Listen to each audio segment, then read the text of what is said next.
हशाश बशाश, पहले से भी ज्यादा पुरज़्म। इमरान खान की पहली झलक ने तहरीक इंसाफ में नई रूह फूंक दी।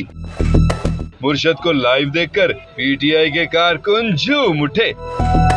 नैब तरमीम के खिलाफ इंट्रा कोर्ट अपीलों पर समाअत के मौके पर बानी पीटीआई वीडियो लिंक के जरिए सुप्रीम कोर्ट में पेश हो गए। नीले रंग की टी शर्ट में कप्तान पहले से भी ज्यादा हशाश बशाश लग रहे थे। एक फेयर ट्रायल होता है कि आपको मौका मिले कि मुझे अक्यूज करें, मुझे मौका तो दें कि मैं अपनी सफाई पेश कर सकूं। नहीं मौका दिया गया।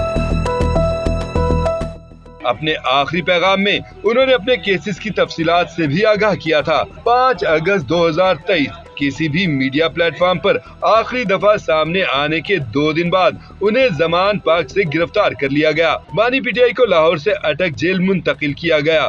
ठीक 1 महीने बाद 26 सितंबर को बानी पीटीआई को अटक से अडयाला जेल मुंतकिल किया गया।